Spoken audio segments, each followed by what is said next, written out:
Hi everyone, and welcome to the Transcend and Succeed show. I'm your guest host, Megan North. Firstly, I would like to thank our sponsors of the show, Quantum Awakening, Voyage of Transcendence, myself, and our lovely guest who paid to be featured on this episode. And talking about our lovely guest, today we are joined by Sagar Constantin, who is the author of 8 books. 8 books. I can't believe this.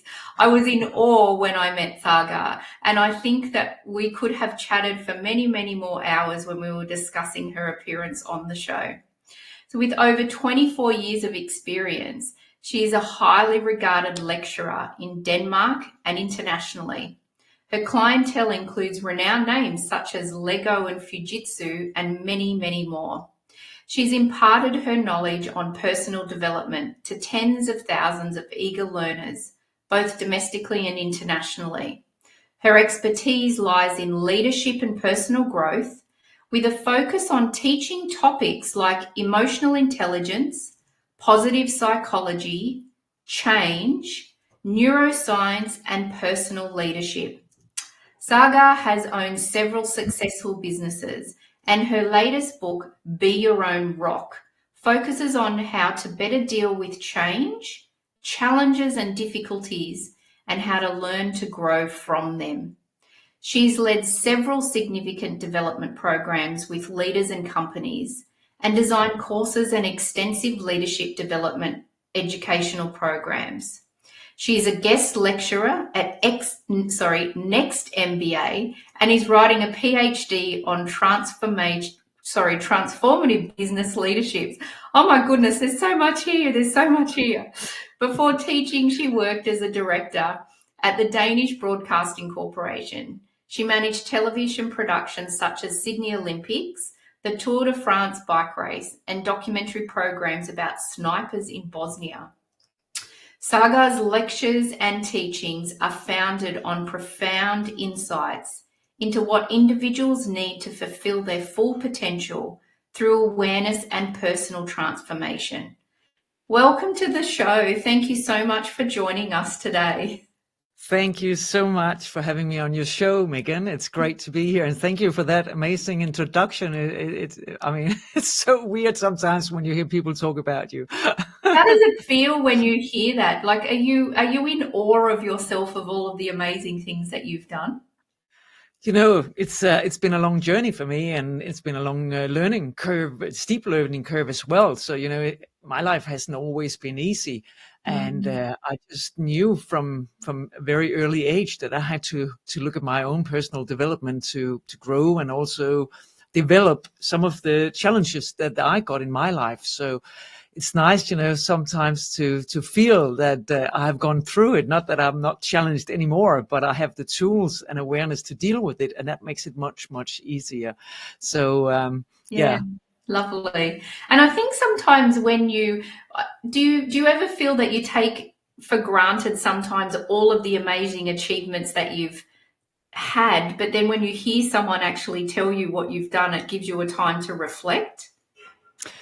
I never take anything for granted. I'm very humble, I must say. I think all the things that I've been able to do and experience in my life, I find quite amazing. And also I feel honored to have met so many great people and learned from so many great people as well, and all the possibilities that I had. But it's not just the possibilities that I had, it's also the possibilities that I looked for and the way that I've taken responsibility. And I think that is also important because, of course, there's a little bit of luck, but responsibility is the big part. And I think we have to remember that sometimes also talking, with about social media and all the news in the world. We see all these amazing stories and all these people achieve so many things, but behind that, there's a great amount of time and effort and responsibility and struggle. And sometimes you succeed and then you don't and you learn. So behind every story that we hear and every success that we hear, I think there's a lot more that we also have to look at. So it's not. I mean, it's not luck, and it's not. I also think if you achieve something, it's much more precious if you have gone through something where you have learned something instead of it's just been handed to you. Then there's no learning, and you don't find it so valuable if instead that you have actually walked the path yourself. So I think that's all important. So I don't mind resistance. I don't mind the struggle. I don't mind closed door, because every time I find something challenging in my life, I find it as a gift instead of a struggle. I think, wow, there's a gift for me to unwrap, to learn, instead of struggling with it, saying, something is not going the right way or as fast as I would like, but there's a learning in everything. And I see the world as my playground, and everybody I meet in my life, I use them to become more aware of me and them. So, so there's a learning in everything. Yeah, I love that. And you make a really good point because, we do get caught up with the social media of seeing someone and all of their success.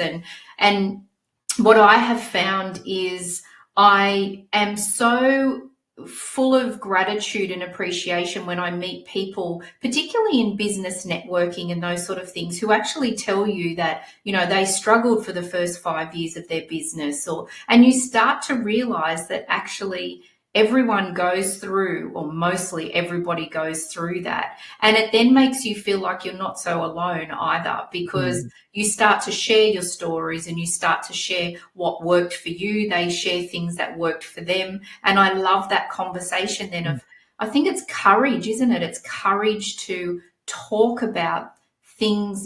Sometimes I do that. Things are not great at times. And I think, oh, look, I'm really struggling with this. Who could help me? And I feel very grateful that I've got a lot of people around me that I can go and ask, but it's having that courage to ask as well. Absolutely. And also the courage to admit that you're vulnerable, that you can't do everything yourself, because that's too hard as well. And we need to work with other people. We need to reach out for help and support.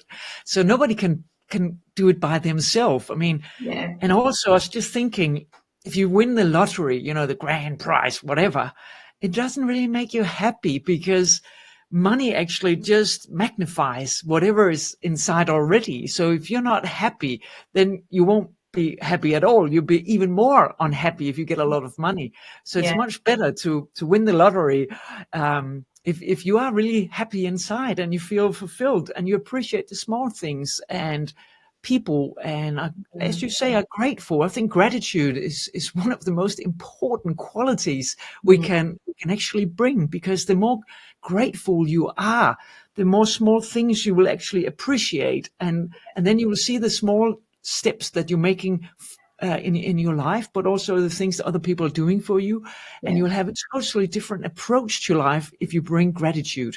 I think it's so important. Yeah, absolutely. Absolutely. I try to, every interaction and every conversation that I have, I bring gratitude to that, because, you're right. The people that you meet and that you're surrounded by, there's just so much richness and depth that you can learn from somebody, even if it's just a quick conversation or an email conversation. So yeah, absolutely. I love that. I love that gratitude. But also one more thing, just to wrap it up, it's just ask yourself, who would you rather help? Somebody who's grateful or somebody who takes your help for granted? Yeah. so Yeah. simple. I mean, we Yeah. go the extra mile for somebody who's grateful. We kind of support them more.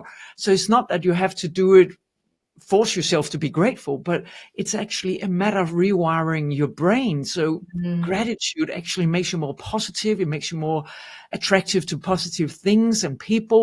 So Yeah. gratitude is such a fine vibration in the brain and the way we wire our brain. So it's so important. Yeah, absolutely. And I think the thing is too, is that when you raise that vibration, then you're just bringing more and more people in that are at that vibration too. Yeah, So it then just becomes you don't even really need to think about it, do you? It just becomes a normal for you. Yeah. exactly. And so I mentioned in the introduction about your 8 books, but your latest book is Be Your Own Rock. So what can readers learn from this latest work of yours? Oh, they can learn a lot. I mean, everybody, even me reading it, I learn something every time I go through it because I was like, okay. But there's so many tools and insights in this book. It's really for everybody who's curious about how does the brain work? How does my survival system work? Why do I have to find my values? How do I stand firm in myself? I also, when I wrote the book, thought a lot about young people because, young people today, they, many young people are really lost because their ambitions are so high and they look at everybody again on social media. Everybody is a success. There's parents a success, but they inherit this world with wars and climate crisis and everything like that. And it's so hard to be young today because they aim so high, but many of them feel lost inside. So this book, I mean, it's for everybody who's curious about how does my brain work? Why am I afraid in this situation? How can I deal with my fear, my racing thoughts, my personality type? So there's so many different aspects. And when I sat down to write this book, I thought, I said to myself, if I was younger, what would be the most important insights I Yeah. would have had so much benefit from? What would I have loved to have known early in my life? And I put it all in the book. So it's really hands-on. It's so easy. I know for many people that has read it had said to me, I heard about the brain before, but now I understand it. I heard about this Mm. tool before, but now I can actually use it. And for me, that is so important in all my teaching that it's hands-on, it's in eye level. Whenever you read something in the book, you can begin to use it and understand it right away. So Mm. many examples and real life stories from my life and my students' lives are in the book as well. Some is from workplaces, some is Mhm. private examples, but doesn't really matter because even though it's a workplace example, you can just look at it in your own way and transfer it into your own life. So Right. it's really, oh, there's so many tools in it for anybody who's curious, just a Yeah. little bit curious. Could there be more to life than what I have right now? And the answer is yes, there is always more to life. And if Yeah. you want to understand yourself better, you can use it in your relationships with your children. Oh, especially with your children, because when you understand your children more and understand yourself more, you can be greater support to your children and help them as they grow up, and you send them off on their own way, and you can understand your own relationship with your partner, your parents, your Right. colleagues, and even if you're a leader in a company, you will definitely understand yourself and your employees much better. Have so many strategies for working with people in this book and working with yourself. Of course, that's Right. the most important thing. Yeah. And so when you're talking about being your own rock, is it things about how do you rely on yourself? Like how do you support yourself and how are you your own biggest cheerleader? Those sort of things. Is that what we're talking about when we're being our own rock? Yeah, when you're on your own rock, you first of all you rely on yourself, and we can't really. And in the end, that's all we got. I mean, we have ourselves. We have to be able to rely on ourselves. Yeah. And when you're your own rock, you rest inside of yourself. You know what your core values are. You know what to say yes to Mm. and what to say no to. You know how to set boundaries, and you know how to stand up for yourself so you don't get lost on your way in life. And if you do, you know how to come back to yourself, because many people get lost at some stage in their life. And we're like, I don't know who I am. I am. I don't know what I want. I don't know how I feel. And sometimes, especially emotions, they take over and they run off with you. So you're identified with an emotion, and it could be happiness, but it could also be sadness or anger or frustration. And what to do with that, because sometimes our emotions can actually make us lose ourselves and say something that we later regret, or make decisions that we're not happy about because there was a need or an emotion we weren't familiar with or just took off with us. So being your own rock is all about being true to yourself. And so do you think, you talked about you wish that you had some of a book like this when you were younger. And so do you feel that were there times in your life when you were younger or even now that sometimes you feel like you lose yourself, or have you got an example of what you could share with us? Sure. When I was at Channel 2 in Denmark, the biggest television network here in Denmark, I worked in the sports department, and there was a psychopath there. She was along me. We were both directors, and she was so manipulative that, she gave me advice. For example, we were going to cover the bike race, the Tour de France, and I was actually doing a news show when we came back. And I was new in my position. And I said to her, listen, I could use a little bit of advice here. I need to do all the settings for the news show. When do you think I should reach out to these people that are supposed to help me? And she said, well, don't worry about it. Just wait till we'll get back, And I was like, okay, great. We have plenty of time. We have a whole month when we get back, and thank you so much. And we got back from the Tour de France, and I reached out to these people, and they got furious with me. Said, we don't have enough time, and why haven't you reached out before? And she would do that over and over again. And I could never trust her. I could never trust what she was saying to me. And she would go up to the managers and the CEO and say stuff that wasn't true. And I really, in the beginning, I could kind of see through, and I was like, okay, this is what is happening. But in the end, I lost myself completely because I didn't know what to believe and what not to believe. And I just quit my job and said, this is it. I have to get back to myself. I have to look inside and know more about all these psychological issues that I have and all these survival mechanisms and all these manipulative things that are happening, So I really had to come back to myself. And that was the first time in my life I really experienced that I couldn't trust the people I was with. And I was really, really surprised, but also I was really struggling because also my friends didn't know what to believe, and all the people that I trusted kind of turned their back to me and said, what is this? And why is this happening? And why are you doing this? So it's really hard when you're dealing with a psychopath. Yeah, definitely, definitely. I think there's a book Daniel Kahneman wrote called Snakes in Suits, and it's about the corporate psychopaths. And yeah, it's a very interesting, it's a very interesting book to read, actually. But yeah, I'm sorry that you went through that. But I suppose all of these lessons that and experiences that we go through then give you that inspiration to write books and those sort of things. But it is interesting because I'm not sorry that I went through it. That was my wake-up call. If I didn't go through that, I could have been in television today. I would probably have stayed and just lived my life, not learning anything about personal growth and anything of what I know today. I wouldn't have written 8 books. I wouldn't have done everything that I've done. So I'm grateful that she was such a bitch, to be honest. So it's like, but I survived and I'm good and I learned from it. And now I can pass on my experience and support other people in not losing themselves and recognizing what is happening when you meet a person like that. So I think it's great. Yeah, it's interesting, isn't it? Yeah, wow. It's a really great perspective. And I love that because, when I listen to that, I think, oh no, that's awful. You've been through all of this and I'm really sorry. But you're like, no, I'm not sorry because all of the amazing things that you've done. So I love that aspect and that outlook that you have about that too. Yeah. Yeah. All right, so I think that this is a great time for us to go for a quick break. We're going to hear from our sponsors.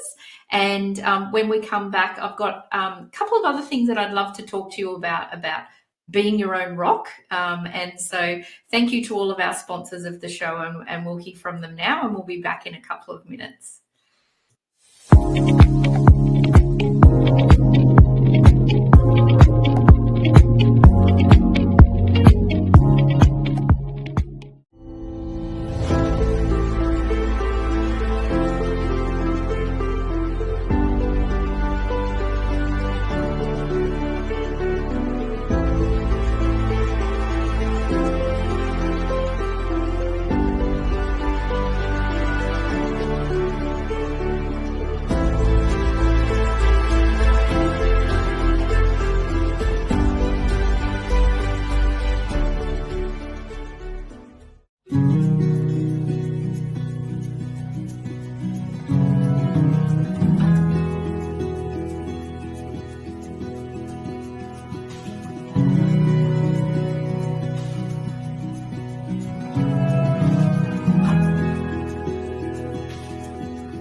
Welcome back, everybody. I'm here with Sagar Constantin, and we are talking about her latest book, Be Your Own Rock.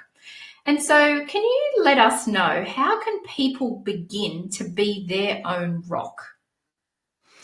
Well, first of all, I think the first step is to become aware that you are not your own rock. So becoming aware that I want to improve how I feel, and I want to see through my survival mechanism. And a survival mechanism is a way that we react when we're under pressure. So if we say, I have to find the camera here. If we say there's an action, there's usually also a reaction. So whenever anything happens, we react. And when you become your own rock, this is very narrow. Yeah. So you kind of go, there's a reaction, but then you create a buffer zone, and that gives you the freedom to say, do I want to continue as I usually do, or do I want to do something better this time? And if we don't have that freedom, we will continue in our old patterns we have created when we were children, and we'll do that all our lives. Every single day when I go into companies and teach employees and leaders and managers and board members, we are talking about survival mechanisms. We are talking about how the brain works and how we communicate, how it's much better when you know your personality type and your values. So finding out and realizing I could do better. And if I want to be my own rock, I just have to be curious and see, where is it I want to improve? Is it I want to stop my racing thoughts? Well, okay, that is fairly easy, actually, when you know the trick to do it. Do I want to stop worrying a lot? Do I want to stop looking at what everybody else is thinking and having your antennas out here all the time and come back to me and relax a little bit? What is it I need to relax more and be true to myself? In which situations am I losing myself? Where am I challenged? And who am I challenged with? And then we can begin. Because sometimes what we do is we just say, for example, if you want to set healthy boundaries, people, just the other day, I had a whole session with a lot of people, and some of them said to me, I'm not very good at setting boundaries. And I said, that is not true. I'm sure you are good at it in some situations, but we have to see where is it that your boundaries work, and where is it they don't work? Because it's not that we're all bad, but we have to pinpoint. For example, it could be, well, if people want me to do something and ask me a question, I find it very hard to say no at work. But, if my husband or wife ask me a question, I find it really easy to say no. So you're not all bad at it, but we just have to see in a work context, you are not that great at it. So what is it you fear? Because when we bring it all into the essence of everything, cut away everything else, there's trust and fear, and that's it. So we can always ask, in this situation, do I trust that I can set a healthy boundary, or what is it I fear? And if we're not looking at the fear, you will never, ever set a healthy boundary, because we have to address the fear before we can make a change. And especially there's two layers of fear that many people are not aware of. We have the fear that we are aware of, and that could be, well, I'm not good at setting boundaries because I'm afraid of your reaction. And the unconscious fear is what is really, really hard, but we have to look at as well, because the unconscious fear is what holds us in the position we are in and make us really stuck in our lives, because the unconscious fear we can't see. So we have to get the unconscious fear to the conscious, and then we have a choice. And that is the work we need to do. So if I'm not aware that I am afraid to say no to you because I'm afraid that you'll be really angry with me, then I'm not saying no.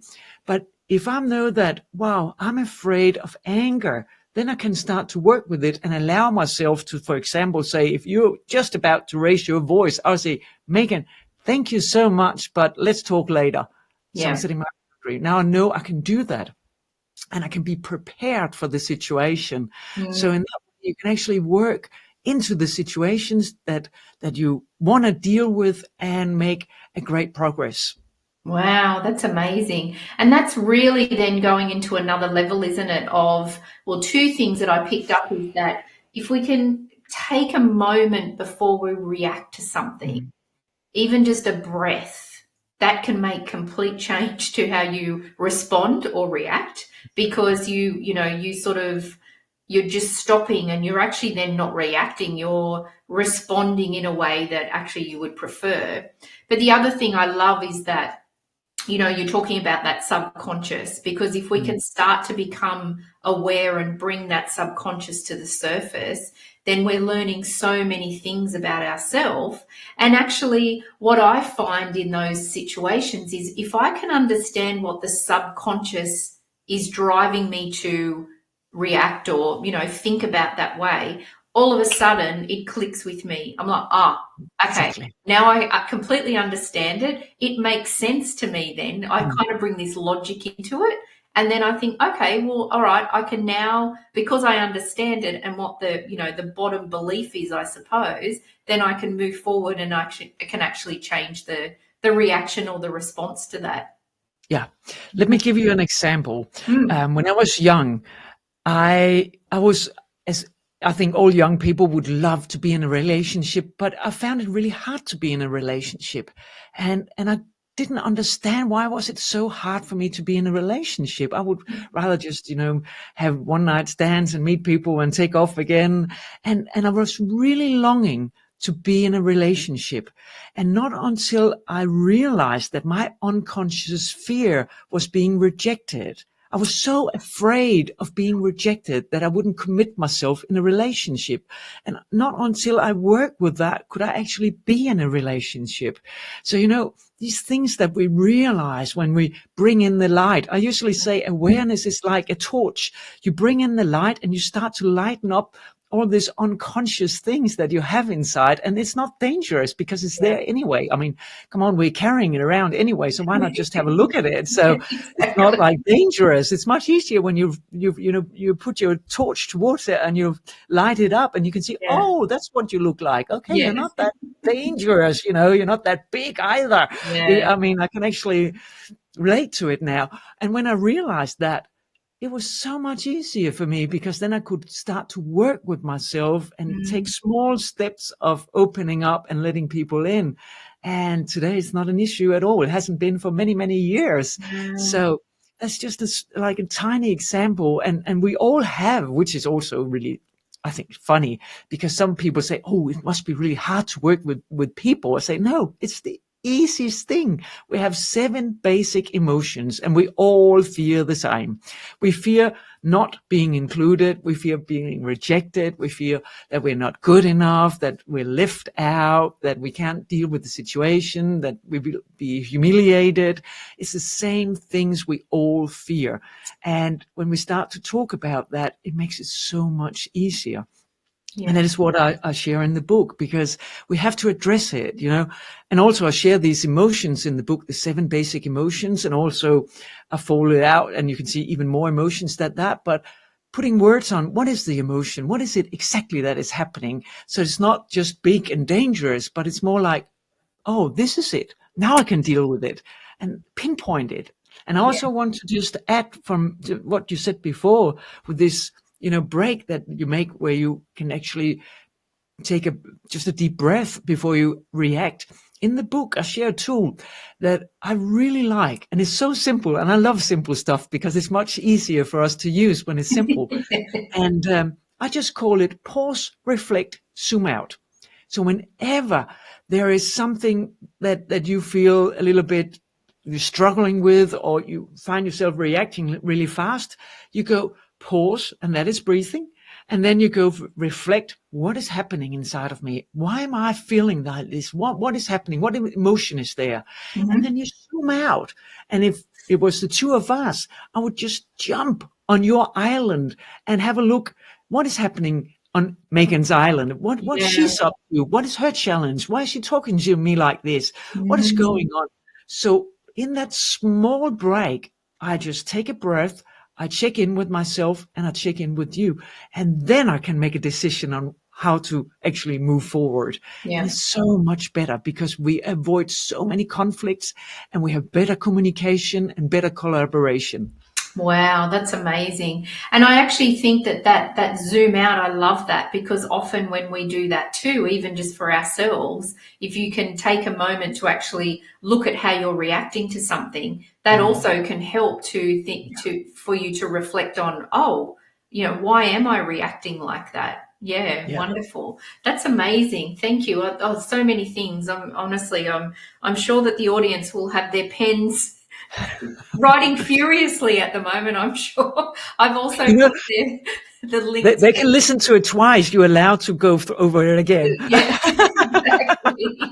And I've also put the QR code there for the link to your website that people can order the book from there as well. So now, can you give some advice on making not just changes, but lasting changes? What advice, what one piece of advice would you give in relation to a lasting change? Well, this is just a subject that I love, because it's so hard. And we all know that. We want to lose weight, we don't. Or maybe we do in a week or 2 or 4 weeks and then we fall back. We want to exercise more and then we do it for 2 or 3 weeks and then we give up. Yeah. We have a dream we want to achieve, and we go for it and we go all in, but then we give up. So it's really habits. Habits are so hard for the brain to change. It's one of the hardest things because in our brains, first of all, we have all these different paths in our brain with emotions, behavior, and thoughts. And emotions usually come first, then come thoughts, then comes behavior. So the emotions are the driver for everything we do and everything we tell ourselves, and then we do it, So for example, if you go shopping, is it because it's something you need to buy and be really good for you to buy, or is it something you feel like buying and then your hand grabs it and put it in the basket, So usually it's something you feel like buying, and then you just say to yourself, I need it, I can't live without it. Or maybe it's sold out tomorrow. That's the thoughts, and then you grab it. So with these changes, there's 2 things we have to remember, and this is quite easy as well, because if we don't remember this, you won't succeed with any change. And what you can actually check in when you want to make a change in your life, is it easy to make the change? If it's not easy, you won't do it. I mean, if you want to begin running, okay, and let's say you want to begin running next Monday, and then we reach next Monday, and you get up in the morning and you're ready to go running, but you can't find your running shoes, or maybe you don't have any running shoes, or you don't know where to go running because you haven't planned it, or actually you would rather go running with somebody else, but you haven't made the arrangement. It's not easy to go running, and you will actually not go running. So it has to be easy to do it. And also it has to be attractive. So let's say that you don't feel like running, then your emotions will win and your thoughts will persuade you not to go. So if you want to do something in your life different than you're doing now, it has to be easy and attractive. The emotions has to say, woo, I'm ready to do it. I feel like doing it. And it has to be easy, because otherwise you'll fall back on your old strategies. Yeah. That is so simple, but it's really hard to actually follow. And let's say, for example, you want to go running or exercising or lose weight, then people actually aim too high usually, because we tend to say, I want to lose 5 kilos, I want to go running 5 kilometers. But maybe we just want to make it easy and begin walking twice a week for 10 minutes. Yeah. And when you're great at that, and that becomes a habit, then you might go for a walk twice a week, 20 minutes. Yeah. And then when you're good at that, then you go walking and running, and then you begin to run, and then you just step up and up and up. Yeah. Whenever the goal is too high and you're not doing what you feel like or you would like, you bring it down and make it more easy. So you build it up slowly, and you're persistent, because we need to be persistent with our change making. Most changes don't come through because we give up, and we give up because it's hard or it's not attractive. Yeah, yeah. And I'm really pleased that you use that word attractive, because I'm a health and wellness coach. So one of the things that we do with my clients is that, the old SMART goals. So is it, is it sustainable, and is it measurable, and and the A in SMART is actually, is it attainable? But I change it to attractive. Yeah. And I also don't actually call them goals when I'm working with clients. I call them experiments, because what I find is that what clients have in their head and what they think that they need, when we start to experiment and what is attractive to them, it actually can change. Yeah, and sure. what they think is in their head. I had a client who she thought she had to get up at 5 o'clock every morning to be able to journal, meditate, have time for herself, do this, and this before her little boys woke up in the morning. And she was putting so much pressure on herself about that 5 o'clock. So as we went through 12 weeks of experiments, she found that her sweet spot was 6:30. So all of a sudden, when she started to experiment and look at what actually was attractive to her, that 5 o'clock was neither of those. And so she finally found that the 6:30, and so she would get up, she was relaxed because she wasn't stressed, and it was amazing. So I love that you're using that attractive, because if we want to change something, it has to be attractive. It has to. Otherwise, I mean, we won't do it. It's so simple with the brain. It doesn't do anything that's not attractive. And we can turn it upside down. Let's say you want to quit smoking, make it unattractive to smoke. Then you just, That's good. Oh, yeah. Or make it really hard to find a cigarette. Okay, so you do the opposite. For example, I love chocolate, and I'm not the only one in the world.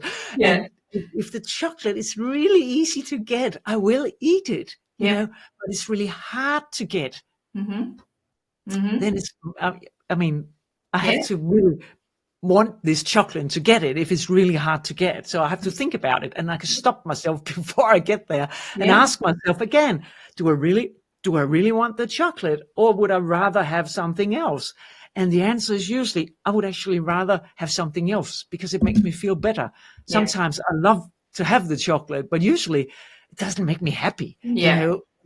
just because it's easy to get it. And, Yeah. you know, Yeah, yeah, yeah, yeah, yeah. I'm the same because I love chocolate as well. So I just don't have it in the house. And yeah, in the there you evening, go. if I feel like it, I would have to get in the car and go and drive to the shops to get it. And I wouldn't do that. So I just have a Exactly. cup of tea instead. Yeah, yeah, yeah. Yeah, yeah, yeah, And you really know, interesting. if one of our people, the people in the audience works, you know, as a leader or a manager, it's also very important to remember if you're in charge of a change in a company, to get others to participate in the change and buy into the change.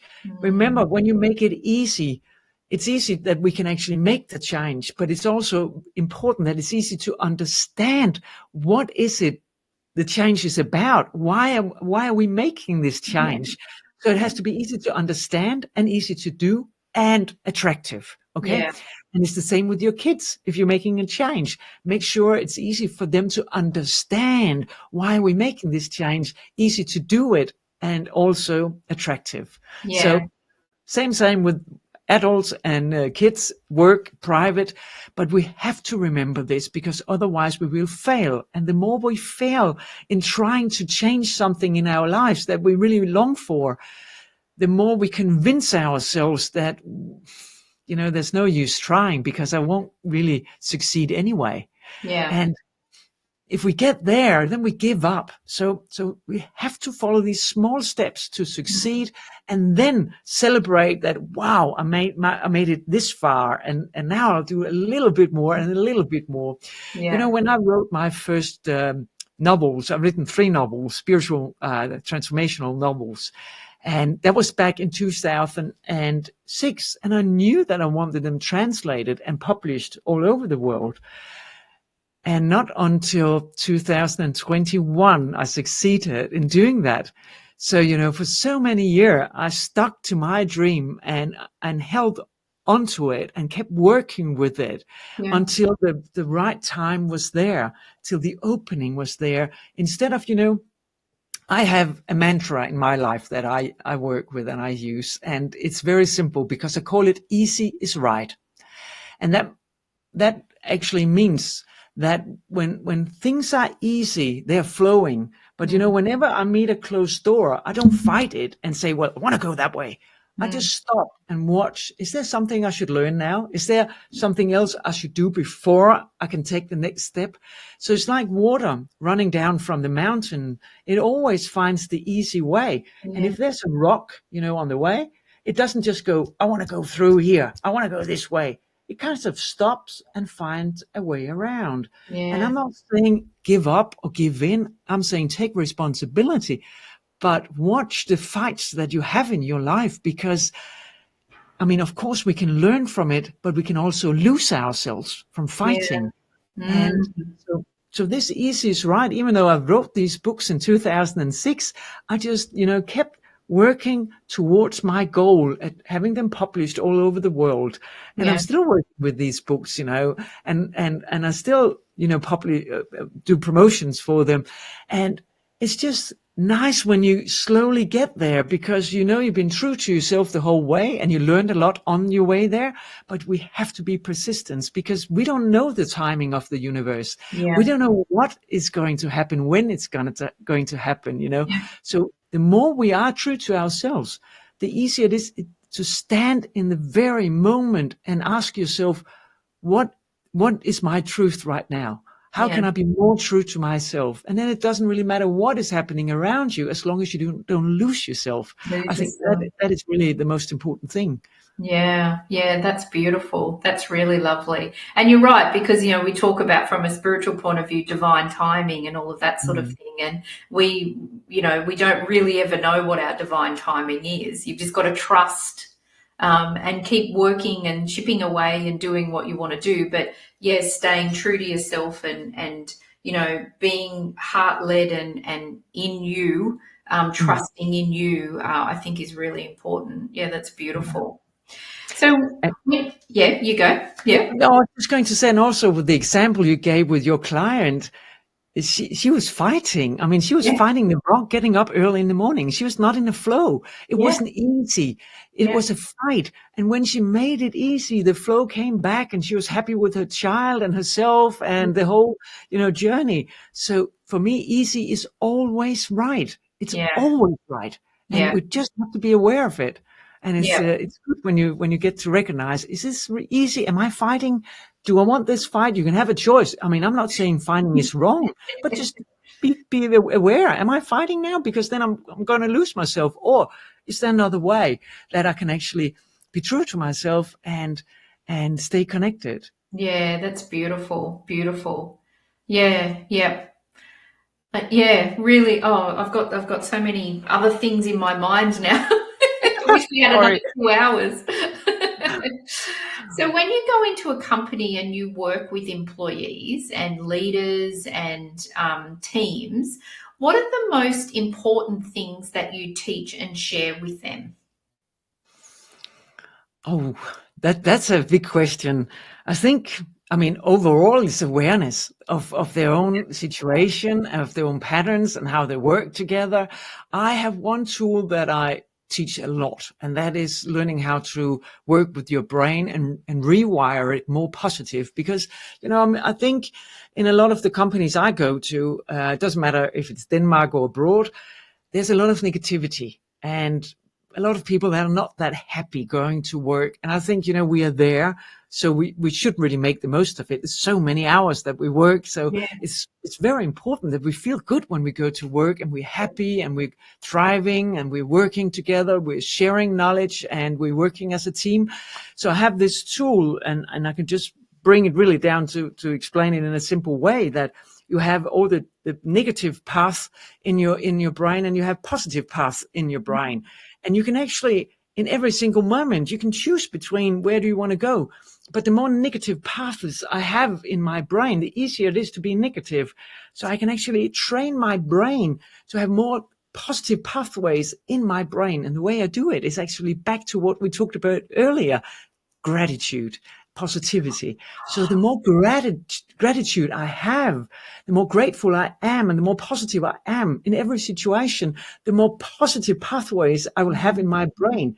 And it's actually, you can actually scan your brain and these pathways will show up in the front of your brain. So the positive ones will sit here on the left and the negative will be on the right. And you can actually see it if you actually do a brain scan.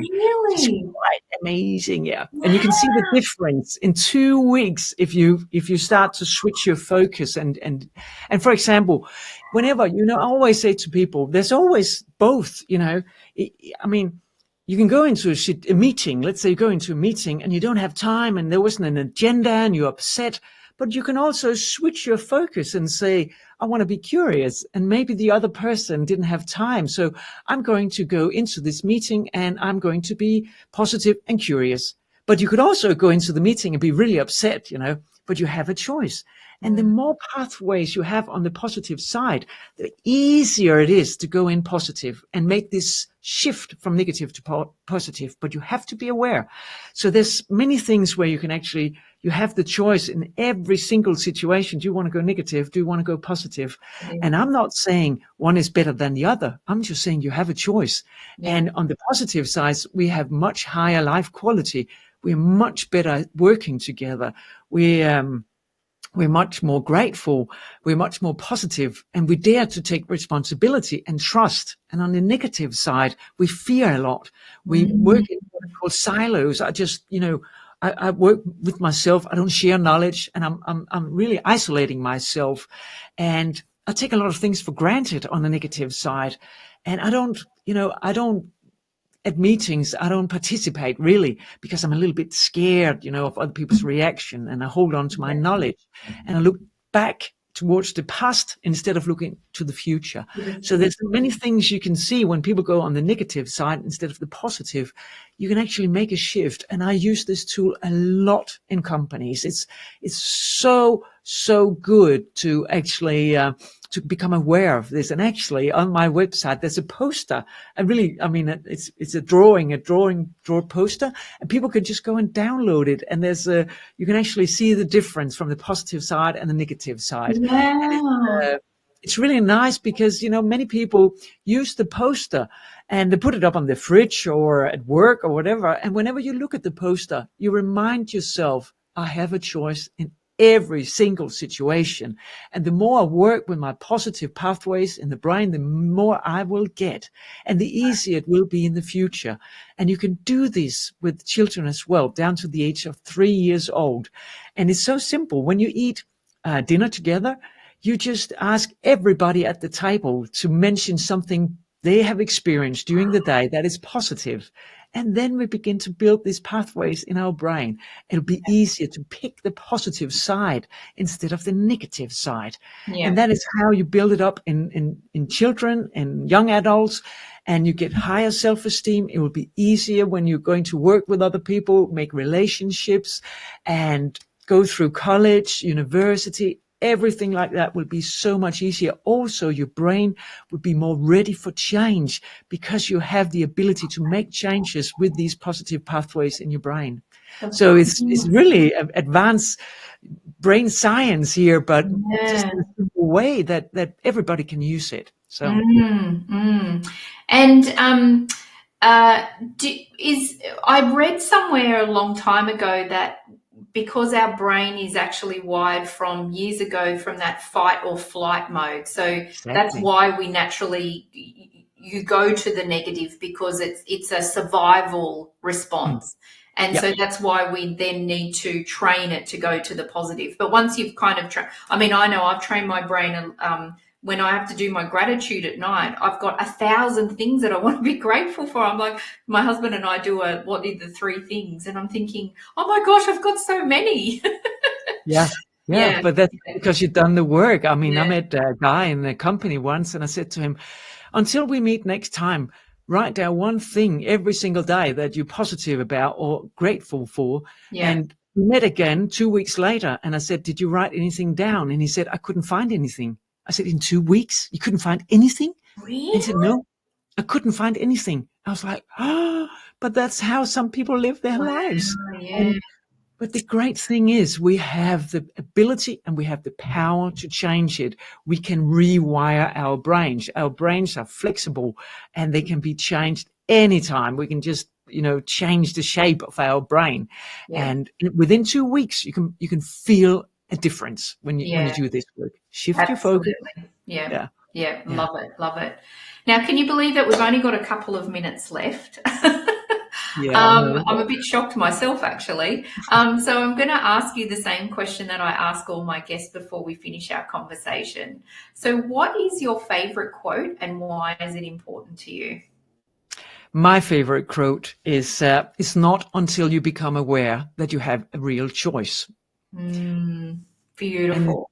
And I think that just sums up all the work that I'm doing, and what I find is most important at all. We have to become aware, and that gives us the choice of continuing or doing something better. So awareness is really the key to transformation and success. No matter what we're doing, we have to become aware to get a real choice, because we don't have a choice when we're not aware. So bringing in this light to actually be able to see what is happening inside of me and what is happening inside of you. So we understand all these different mechanisms that we have inside. And that gives us a massive choice and also happiness in our lives, because we begin to do what is important to us. We begin to be true to ourselves, and we make the choices that in the long term will make us happy, instead of just, having all these short-term goals. So in the long terms, this is an investment in actually becoming happy and thriving in our lives. Beautiful. What a beautiful way to end our conversation. Thank you so much for your insights and the tools that you've shared today. As I said, I'm sure that people are scribing a lot of information. And I just want to, I'm really grateful that we've had this conversation, and I'm sure that everybody else is as well. So thank you. And thank you to all our amazing and dedicated audience, our supporters and our sponsors. And I just hope that you all have an amazing and beautiful weekend. And I look forward to seeing you all next week. Thank you so much. And I'm just filled with gratitude. So thank you, Sagar. Thank you too. Thank you so much for having me on your show. Thank you. Thanks, everyone.